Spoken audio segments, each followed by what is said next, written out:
네, 안녕하세요. 이투스 네오 영어 강사 최진영입니다. 이번 영상은요, 간단하게 목차를 보시면요. 첫 번째로는 고등학교 영어, 내신과 수능에 관련된 얘기를 드리고 싶고요. 두 번째는 이제 수능 영어 어떻게 하면 1등급이 나올 수 있는지 그 학습법을 보도록 하겠습니다. 세 번째는요, 학교의 어떤 내신 영어 1등급 학습법이 되겠고요. 마지막으로는 저의 수업 특징과 제가 가지고 있는 다양한 유형별 수업 자료 등등을 살펴보도록 하겠습니다. 일단 첫 번째는 이제 고등학교 영어, 내신과 수능에 관련된 이야기인데요. 첫 번째로는 일단은 예비고 1 학생들이 가장 집중을 해주면 좋을 것 같아요. 1년에 지금 상대평가의 내신을 중간고사, 기말고사 총 4번을 보고요. 방학 동안 수능 영어를 공부하기에는 방학이 굉장히 짧습니다.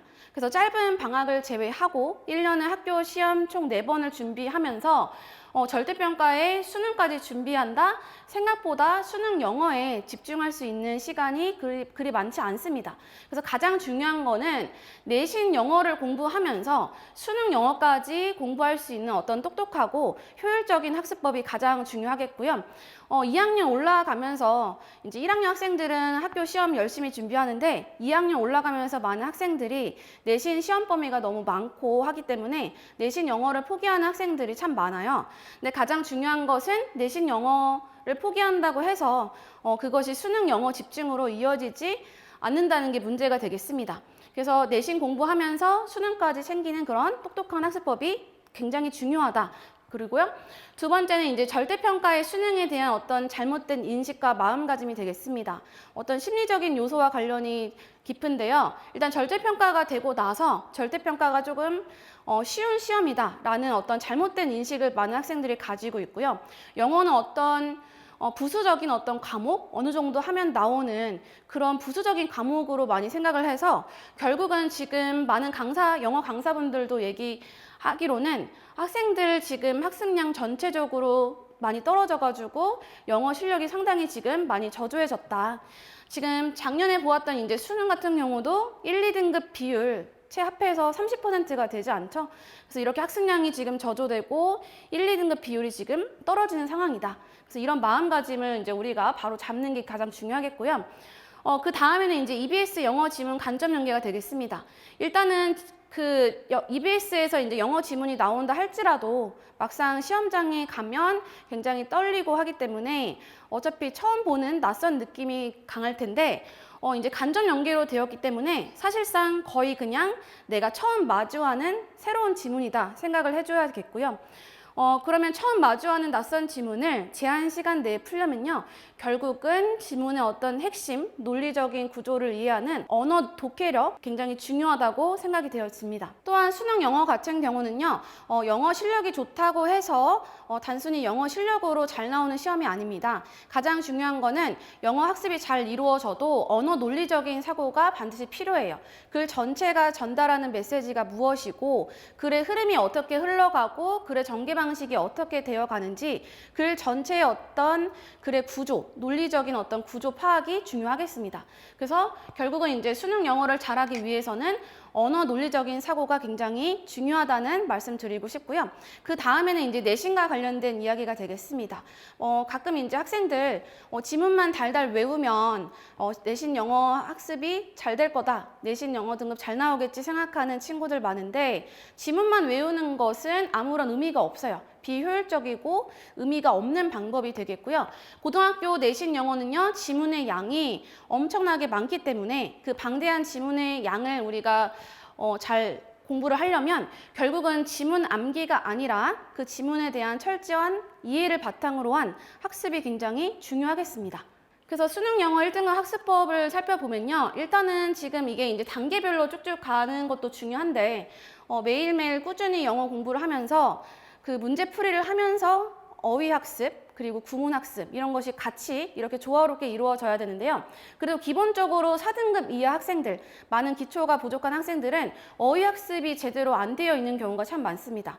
그래서 수능에 나왔던 기출, 기본 어휘를 다 철저하게 암기를 해주셔야 되고 또한 정말 기초가 부족한 학생들은요. 중학교 필수 어휘도 잘 안 되어 있는 친구 있어요. 그래서 중학 필수 어휘와 수능 기출 기본 어휘를 철저하게 암기를 해줘야 되겠고요. 그리고 또 수능의 필수적인 핵심 어법 몇 가지가 있죠. 그 어법을 잘 이해를 해가지고 결국은 한 문장씩 내가 해석할 수 있어야 하겠습니다. 그래서 그 문장 해석하는 능력을 길러야 하고, 또한 중요한 게 이제 한 문장씩 해석이 가능했으면 이제는 지문에 대한 접근이 중요한데요. 일단은 유형별로 봤을 때 고난이도 유형부터 접근하는 게 아니라 우리가 맞출 수 있는 유형부터 전략적으로 접근하는 게 중요해요. 그래서 기본적으로 듣기 같은 경우는 다소 쉬운 난이도에 속하기 때문에 수능 듣기, 그리고 이제 뭐 도표나 요약 문제 등등 다소 쉬운 유형부터 접근하면서 전략적으로 등급을 한 등급씩 올리는 게 중요하겠습니다.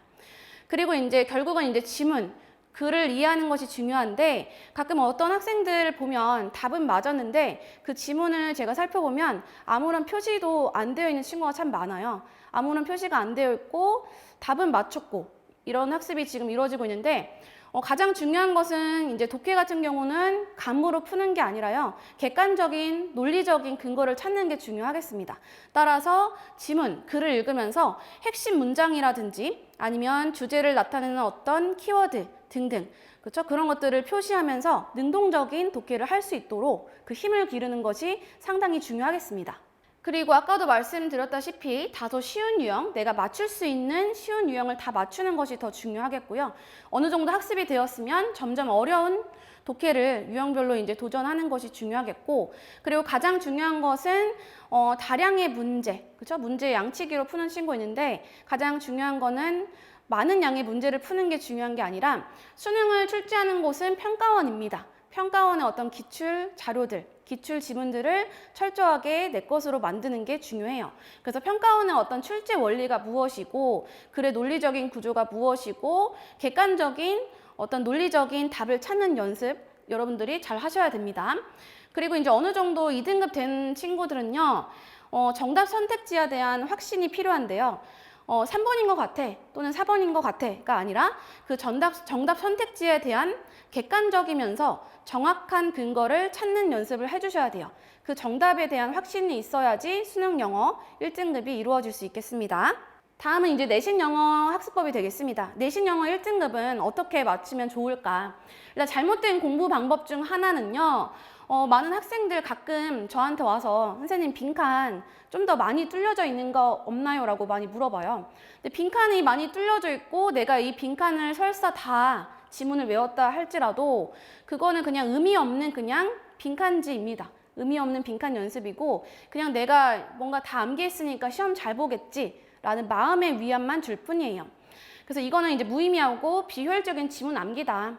암기가 아니라 이해가 가장 중요하겠고요. 그래서 결국 중요한 거는 암기가 아니라 충분한 지문 이해가 되겠습니다. 이렇게 지금 내신 자료를 살펴보면요, 일단은 영어 지문을 학습할 때 기본적으로 이 지문에 대한 어휘 철저하게 암기를 해서 한 문장씩 해석하는 건 당연하겠고요. 또 이 지문에서 전달하려는 전체적인 주제가 무엇이고 또 중요한 어법 포인트가 무엇인지 같이 저랑 살펴보는 거예요. 그러면서 이제 학생은 지문을 스스로 분석할 수 있는 그런 힘을 기르는 게 중요하겠고요. 이렇게 충분한 지문 이해가 되었다라고 하면요, 그 다음에는 이제 빈칸 연습을 하는데, 아까처럼 무의미하게 빈칸이 많이 뚫려 있는 빈칸 연습이 아니라 이렇게 지금 자연스럽게 지문에 대한 반복을 할 수 있도록 이렇게 다양한 지금 부분이 뚫려 있는데 핵심적인 것을 묻는 그런 빈칸 연습을 하는 것이 중요하겠습니다. 또한 중요한 것은 이제 내신 영어는 결국은 학교가 출제하는 거기 때문에 학교별로 출제를 이제 선호하는 유형이 달라요. 그래서 내 학교가 좋아하는 유형별 문제가 무엇이고 그거에 맞게끔 철저하게 내신 학습이 이루어져야 하겠고요. 이렇게 유형별로 순서 또는 이제 서술형, 빈칸 이런 유형별로 학습하는 게 중요하겠고, 또한 이제 시험 범위가 굉장히 많죠. 교과서 1가 문제, 교과서 2가 문제, 그리고 모의고사 문제, 이렇게 단원별로 문제를 푸는 게 중요하겠습니다. 또한 그냥 문제를 많이 푸는 것도 아니고 제가 자체 제작한 질 좋은 문제를 푸는 것이 중요합니다.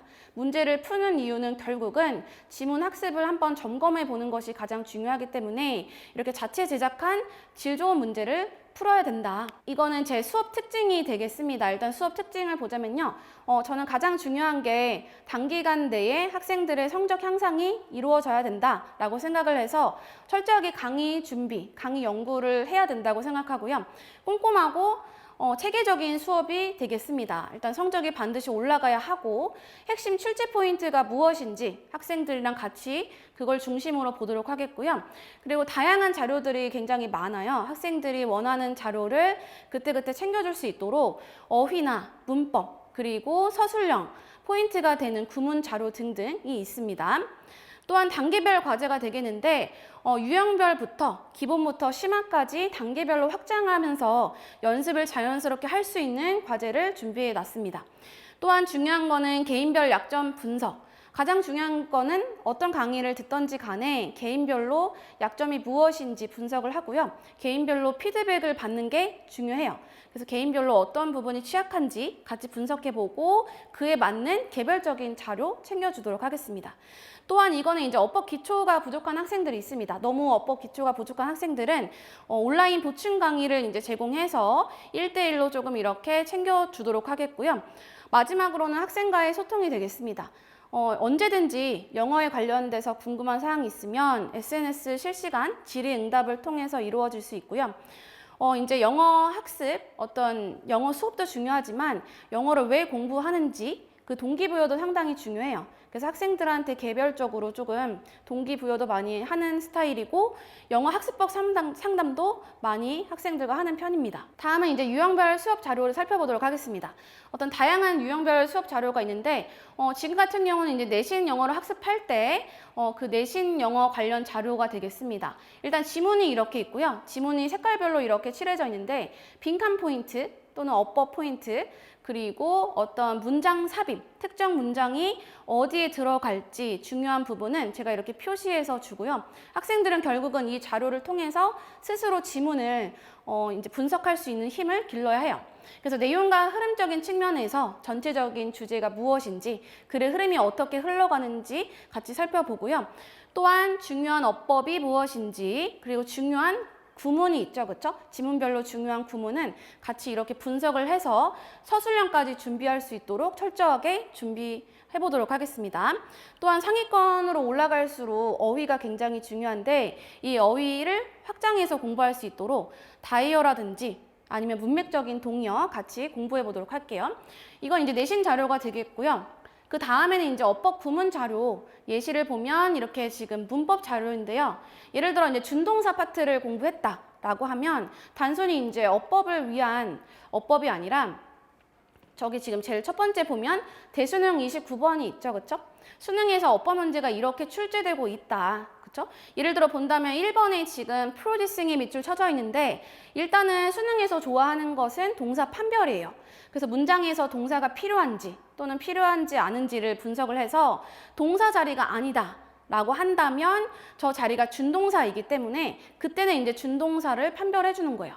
이렇게 수능에서 이렇게 준동사가 출제될 수 있다를 보여주고요. 그 다음에는 이게 이제 어법 문제뿐만 아니라 해석이에요, 해석. 예를 들어 동명사 파트를 공부했다라고 하면요. 동명사의 의미상의 주어가 동명사 바로 앞에 소유격이나 목적격으로 표시해야 된다는 것을 이제 공부했는데 많은 학생들이 그 사실만 알고 있고 막상 이렇게 문장을 마주했을 때 동명사 앞에 의미상의 주어가 있으면요. 해석을 못하는 경우가 많아요. 그래서 그런 포인트를 같이 이렇게 해석 포인트 같이 공부하면서 구문학습 이루어질 수 있도록 하고요. 또한 이제 내신적인 측면에서는 이렇게 많은 학생들이 쓰는 연습이 잘 안 되어 있기 때문에 그 준동사에 대한 개념을 제대로 이제 이해하고 간단한 동사 형태를 변형한다라든지 아니면 서술형 영작, 나아가서 서술형 영작까지 할 수 있도록 이렇게 수업을 진행합니다. 또한 어법 같은 경우는 이렇게 어법상 올바른 거 둘 중에 하나를 선택하는 어떤 출제 포인트가 있는지 명확하죠, 그렇죠? 이렇게 어법 출제 포인트가 있는 어법 선택이 먼저 이루어지고요. 그런 다음에는 어법 고치기, 다음 중 어법상 틀린 부분을 찾아서 바르게 고치는 거 연습을 하고요. 그리고 단순하게 이제 간단하게 단어 간단하게 이렇게 변형하는 연습, 그런 다음에 이렇게 서술형 문장 연습. 그렇죠? 학교에서 자주 출제되는 형태 변형 아니면 어순 배열 이런 것을 학습할 수 있도록 이렇게 다양한 자료가 있습니다.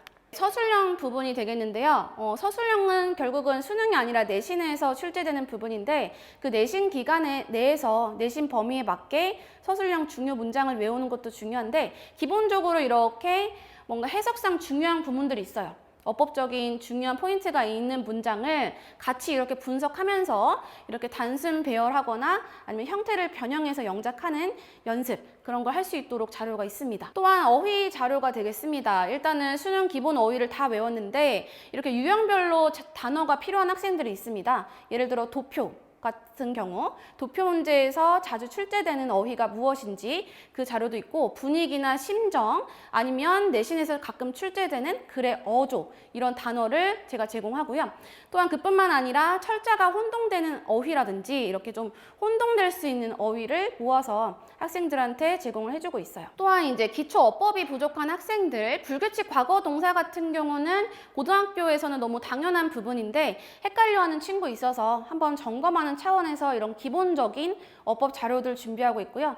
그 외에도 필수 속담 정리라든지 아니면 문법의 어떤 기본적인 개념, 용어를 헷갈려하는 친구 있어서 그걸 좀 더 쉽게 풀이한 그런 어떤 기본 용어 정리집 등등을 제가 챙겨주도록 하겠습니다.